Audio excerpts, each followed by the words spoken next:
जय हिंद, नमस्कार। मैं अंबर जैदी स्वागत करती हूँ आप सबका एक बार फिर से हमारे आज के कार्यक्रम में। दोस्तों, एक अहम मुद्दे के साथ एक बार फिर से आप सबके सामने हाजिर हैं और आज हम बात करने वाले हैं एक ऐसे एम्बिशियस मूव की जिससे भारत की इंडस्ट्रियल इकोनॉमिक जो लैंडस्केप है उसको पूरी तरह से हम बदलते हुए देख सकते हैं। सरकार ने एक डिस्कशन पेपर जो है वो फ्लोट किया है जिसमें कमेंट्स मांगे हैं, राय मांगी है और जो एम है वो इंडिया के बिग फोर कंपनीज बनाने का है, यानी कि ऐसे डोमेस्टिक जायंट्स को ग्लोबल स्केल पे compete करके यानी कि मतलब ग्लोबल स्केल पे उनको लाकर compete किया जा सके ताकि जो बड़े जायंट्स हैं उनके साथ किया जा सके। ये कितना इम्पोर्टेंट है जो ये सरकार इस नोट में कहती है कि एमडीपीज के लिए रूल्स और रेगुलेशन अमेंड करने पर काम किया जा रहा है और कुछ और भी रोड ब्लॉक्स हैं जिन पर अभी हम बात भी करेंगे और जो इंडियन फर्म्स हैं इंटरनेशनल ग्रोथ कर रहे हैं उनके लिए क्या कुछ इसमें है और आज हम देखेंगे कि क्या इसमें कुछ है और इस पर डिटेल में समझेंगे और इसके लिए हमारे साथ मौजूद है उमेश जी। उमेश जी, बहुत स्वागत है आपका। जय हिंद, नमस्कार। जय सिया राम अंबर जी। जय सिया राम। उमेश जी, सबसे पहले बिग फोर इनिशिएटिव और ये सबसे पहले आप किस तरह से देख रहे हैं? क्या ये सिर्फ एक एम्बिशियस प्लान लग रहा है या फिर सरकार वाकई में स्ट्रेटेजिक पुश जो है वो देने की कोशिश कर रहा है ताकि ग्लोबल लीडरशिप रेस में हम आ सकें? देखिए अंबर जी, जो अभी प्रेजेंट में 4 कंपनीज है जो ग्लोबल ऑडिटिंग फर्म्स है, जैसे डेलॉयट है, अर्नस्ट एंड यंग है, केपीएमजी है, प्राइस वाटर कूपर्स है। दे जी। आर डोमिनेटिंग इंडिया के जो ऑडिटिंग मार्केट है, जो अकाउंटिंग सर्विसेज ये लोग देते हैं, टैक्स एडवाइजरी सर्विसेज देते हैं, मैनेजमेंट कंसल्टेंसीज करते हैं, मर्जर्स एंड एक्विजिशन को फैसिलिटेट करते हैं, फाइनेंसिंग रेस करते हैं। ये पूरा काम आज की डेट में इन 4 कंपनीज के हाथ में है। 67% जो भारत का जो टॉप 500 कंपनीज है निफ्टी के अंदर, उसमें बताया जाता है कि इन सारी कंपनीज का एक तरह से वर्चस्व है। अभी देखिए, टॉप 500 कंपनीज में 326 कंपनीज की जो ऑडिट है ये 4 कंपनीज करती है। अब भारत चाह रहा है कि हमें इनकी मोनोपोली है उसको तोड़ने की जरूरत है, और इसके लिए वो जो मोदी सरकार है उन्होंने एक तरह से देश के अंदर हमारा खुद का बिग फोर बनाने की उन्होंने एक पहल चालू कर रहे हैं, जिसमें हमारे डोमेस्टिक बिग फोर इनके साथ compete कर पाएंगे। आज जो रेगुलेटरी एनवायरनमेंट ऐसा है ना कि आप देखिए कि जितने भी फर्म्स हैं, जो सीए फर्म्स हैं, वो स्केल अप नहीं कर सकते क्योंकि बहुत सारे रेस्ट्रिक्शंस है। सबसे पहले तो वो एडवर्टाइजमेंट नहीं कर सकते क्योंकि बहुत सारे गाइडलाइंस होते हैं जो आईसीएआई इनके ऊपर एक तरह से मैंडेट किया जाता है। स्ट्रिक्ट मैंडेट के कारण वो ग्रो नहीं कर पाते। नए रूल्स में क्या होगा, मल्टी डिसिप्लिनरी जो प्रोफेशनल्स है साथ में मिलके वो एक तरह से एक फर्म्स बना पाएंगे जो ग्लोबल एमएनसीज के साथ compete कर पाएंगे। जैसे सीएस भी हो सकते हैं उसमें, कंपनी सेक्रेटरीशिप भी हो सकते हैं, फिर लॉयर्स भी हो सकते हैं, फिर उसके अंदर एक्चुअरीज भी हो सकते हैं। सब लोग साथ में मिलके काम करेंगे और भारत की एक तरह से भारत की कंपनीज भी स्केल बना के एक तरह से इनसे compete कर पाएगी। जो रेगुलेटरी प्रॉब्लम्स है उसको एड्रेस किया जाएगा। इसके लिए रेवेन्यू सेक्रेटरी है, मिनिस्ट्री ऑफ कॉर्पोरेट अफेयर्स है, they are working in tandem with each other, जो ये बॉटलनेक्स है उसको एड्रेस करने के लिए। अब जी। ऐसा है कि भारत के अंदर जो मेक इन इंडिया है वो तभी अगर सक्सीड होगा अगर हमारे पास हमारी खुद की फर्म्स होगी। तो ये ग्लोबल फर्म्स है, बताया जाता है कि इनके टॉप रेप्यूटेड फर्म्स है, बट ऐसा है कि आप देख लीजिए डेलॉयट है, उन्होंने क्लियरेंस दिया था आईएलएंडएफएस को, और उसके बाद भारत के अंदर 95,000 करोड़ का एक तरह से स्कैम हुआ था। इन ये डेलॉयट वही कंपनी है, बिग फोर में आती है। फिर पीडब्ल्यूसी, सबको याद होगा सत्यम स्कैम, इसके अंदर भी पीडब्ल्यूसी ने सत्यम को एक तरह से क्लीन चिट दी थी। उसके बाद इनको 2 साल के लिए बैन भी किया था। तो we can not rely on foreign company. Foreign companies के रहने से देश के अंदर जो एनवायरमेंट है इसके अंदर स्कैम्स भी बढ़े हैं, बहुत सारे स्कैम्स बढ़े, जैसे डीएचएफएल है, कार्वी है, और भी आप देख लीजिए एफआईएस इंडिया है, फिर बाद में पीएमसी बैंक है, यस बैंक है, इन सब के स्कैम्स बढ़े हैं। तो अमर जी, आज की डेट में एक तरह से स्टेबल रेगुलेटरी एनवायरनमेंट अगर चाहिए तो वी नीड देसी बिग फोर, और इसकी के लिए प्रधानमंत्री मोदी जी ट्राई कर रहे हैं कि एक कंसल्टेशन पेपर लेके आए, जो जिसके अंदर सारे लोगों से एक तरह से दे आर आस्किंग सजेशन जी। को विचार विमर्श किया जाएगा, और जो रेगुलेटरी बॉटलनेक्स है उसको रिमूव करके भारत के अंदर देसी बिग फोर बनाने की एक कवायद चल रही है। उमेश जी, अगर हम बात करें रोड ब्लॉक्स की, कि वो रोड ब्लॉक्स कौन से हैं जो इंडियन कंपनीज को इंटरनेशनल स्केल तक पहुंचने में सबसे बड़ा चैलेंज उनका सामने आता है? देखिए, सबसे पहले तो आपने देखा होगा कि जो लॉयर्स होते हैं, सीएस होते हैं, वो अपना एडवर्टाइजिंग नहीं कर सकते। तो कहीं न कहीं वो सबसे बड़ा बॉटलनेक है। सेकंड, जो ये साथ में मिलके जो आने का रहता है, उसके अंदर भी बहुत सारे प्रॉब्लम्स आते हैं। तो कहीं न कहीं, और एक चीज़ है, इंडियन आईटी फर्म्स जो हैं, इंडियन ऑडिट फर्म्स जो हैं, वो इंटरनेशनल कोलैबोरेशन करने में भी प्रॉब्लम्स आ रहे हैं। तो ये सब रेगुलेटरी इश्यूज़ है, उसको एड्रेस करना पड़ रहा है। अमर जी देखिए, आप ये देखिए, गवर्नमेंट कॉन्ट्रैक्ट्स में भी जो होते हैं, एक स्पेसिफाइड लिमिट लिया जाता है। कुछ कुछ तरीके से बॉटलनेक्स रहते हैं कि हमारी जो देसी जो ऑडिटिंग फर्म्स हैं, उसके लिए बिड नहीं कर सकती, क्योंकि रूल्स ऐसे बनाए जाते हैं कि only the big four can bid for it.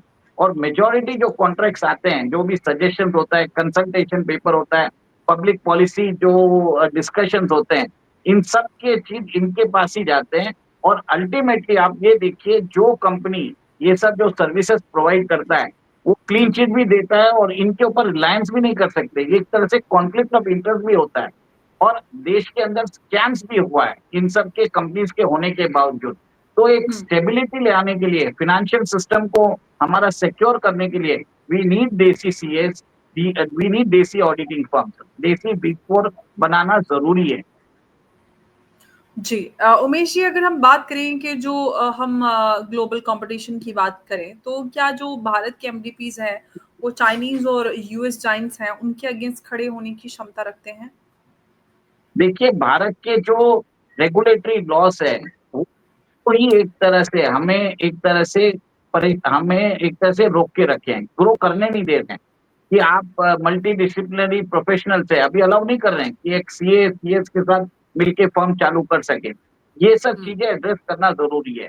Amar ji, that is also important. तो ये सब वो कंसल्टिंग पेपर में वो कर पाएगा। और भारत के जो लॉज होते हैं, दे आर वेरी स्ट्रिंजेंट, और यहाँ पे इतने स्कैम्स नहीं होते जितने अमेरिका में होते हैं। देखिए, सब लोगों को लगता है कि अमेरिका का के अंदर कुछ नहीं होता, पर 2008 का जो आपने देखा होगा सबप्राइम क्राइसिस, जिसमें सिक्योरिटीज को एक एसेट्स बना के बेचा गया, जिसके कारण ग्लोबल मेल्टडाउन हुआ, वो तो अमेरिका में ही चालू हुआ। तो आप ये देखिए कि उनकी जो रेटिंग एजेंसीज है, फिच है, मूडीज है, इन्होंने लेहमान को ट्रिपल ए प्लस की रेटिंग दी थी। और ट्रिपल ए प्लस की रेटिंग के बाद लेहमान ने एक तरह से फाइल किया बैंकरप्सी से, जिसके कारण वर्ल्ड वाइड प्रॉब्लम्स चालू हुए। तो ऐसा नहीं है कि we can believe them. Okay. लेकिन उमेश जी, अब सवाल ये है कि जो ये इनिशिएटिव है, क्या ये सिर्फ टेक्नोलॉजी और सिर्फ जो मैन्युफैक्चरिंग है उस सेक्टर तक ही सीमित रहेगा, या फिर जो सर्विस और डिजिटल इकोनॉमी है उसको भी इसमें इंक्लूड किया जाएगा?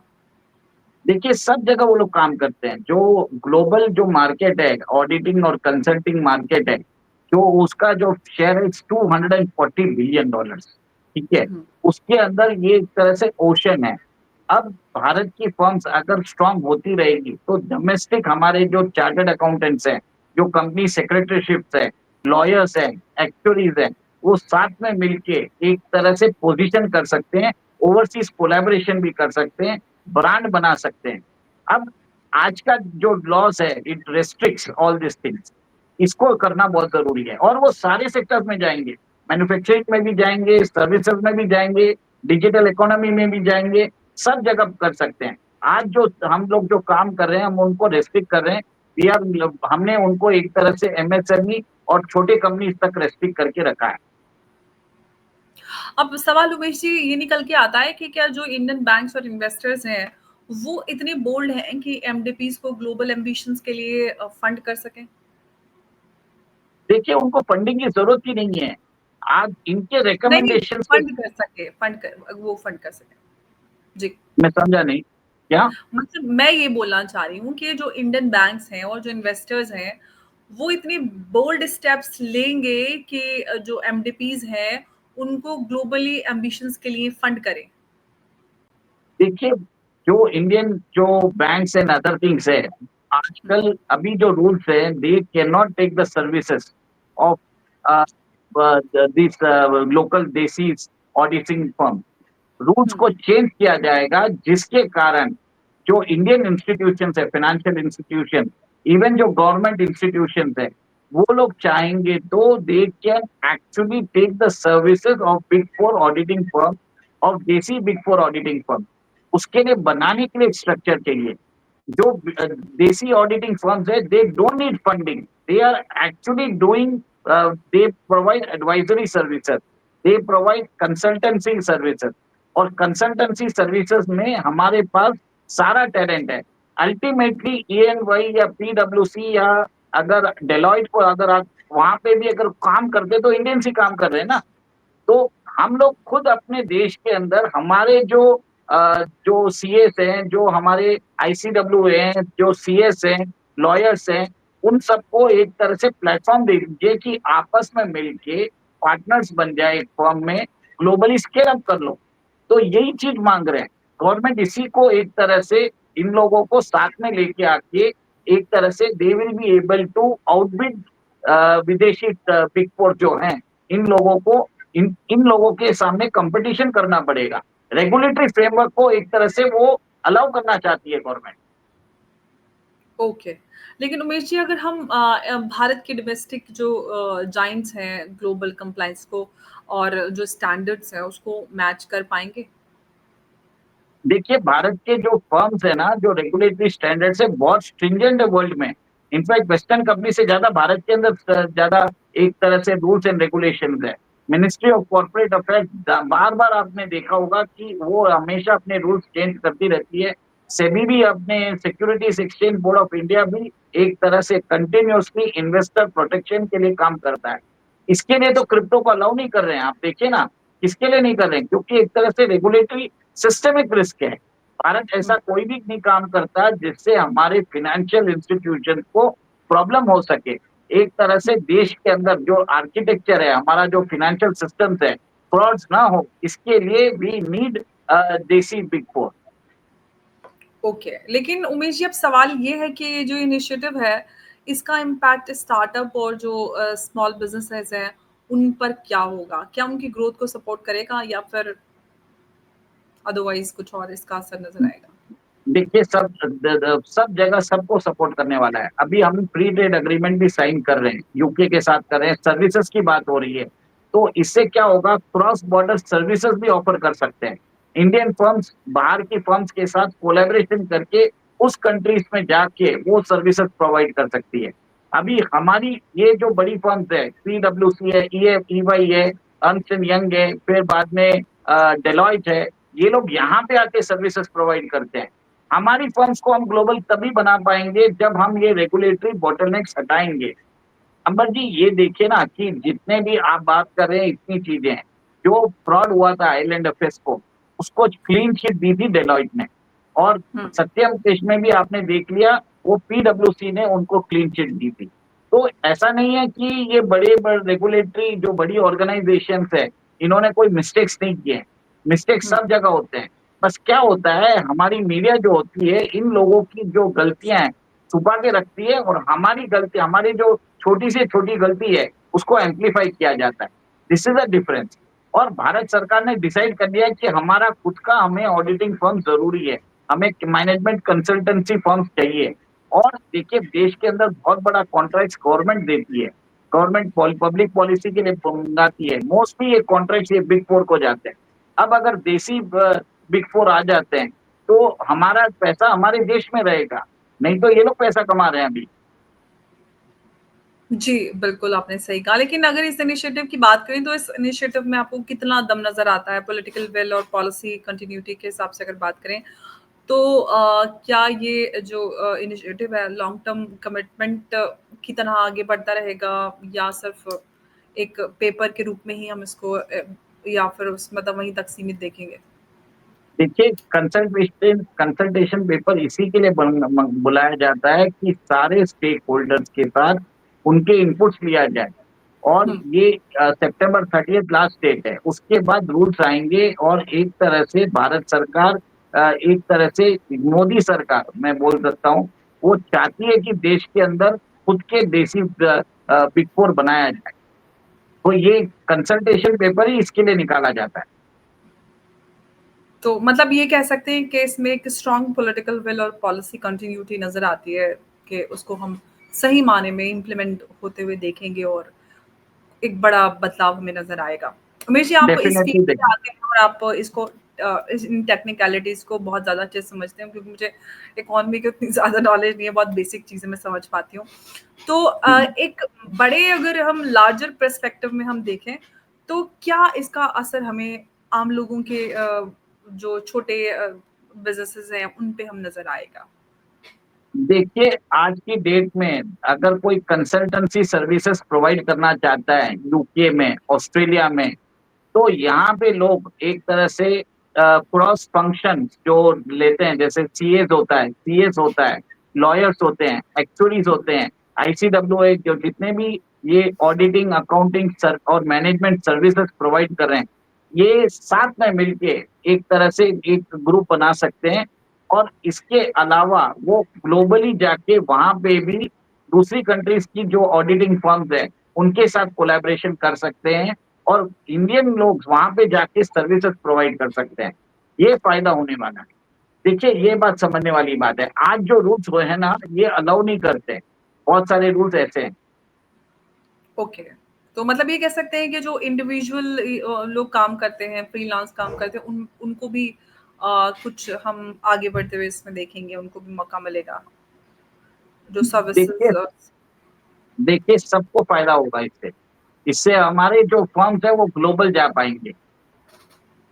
सबसे बड़ी बात है, अभी ईएनवाई जो है, वो बाहर की फर्म्स है, वो इंडिया में आके काम कर रही है। इंडियन फर्म्स जो होंगे, वो ग्लोबल जा पाएँगे। तो मतलब ये है कि हम अपना अभी तक पैसा दे रहे हैं, अभी हमें और पैसा लाने का मौका मिलेगा विदेशों से, ये कहना चाहिए, डेफ़िनेटली क्योंकि हम टैलेंट अब हमारा ही इन कंपनीज़ में काम करता है। जो फॉरेन एक्सचेंज रिजर्व्स हम अभी खो रहे हैं, हम फॉरेन एक्सचेंज रिजर्व्स अर्न करेंगे इसके through. Consultancy, tax advisory services, auditing services अगर हम देते हैं, इससे फ़ायदा हमारे जो लोकल फर्म्स हैं, जो ऑडिटिंग फर्म्स हैं, उनको मिलेगा। वो ग्रुप बना के, सिंडिकेट बना के, एक साथ साथ में आके काम कर सकते हैं। सिर्फ़ लोकल काम नहीं कर सकते, वो बाहर का भी काम कर सकते हैं। देखिए, अब ये आपको समझना पड़ेगा, आईटी सर्विसेज में भी हम ऐसे ही घुसे थे। अभी 1990 में आपने देखा था कि आईटी रिवॉल्यूशन आया था। उसके बाद आज भारत की कंपनीज़ एक तरह से ग्लोबल स्केल में लोग उनकी एक तरह से मानते हैं, इन्फोसिस हो, विप्रो हो, फिर टीसीएस हो, एक्सेंचर हो, कॉग्निजेंट है, इन सब की चीज़ मानते हैं। देखिए, आपको ये समझना पड़ेगा, जब हम आईटी सर्विसेज़ दे सकते हैं, तो अकाउंटिंग सर्विसेज़ भी दे सकते हैं। तो ये एक नया इंजन ऑफ ग्रोथ होने वाला है और भारत के अंदर एक तरह से जो मिलियंस ऑफ हमारे पास जो अकाउंटिंग प्रोफेशनल्स हैं, उनके लिए एक तरह से वरदान साबित होने वाला है।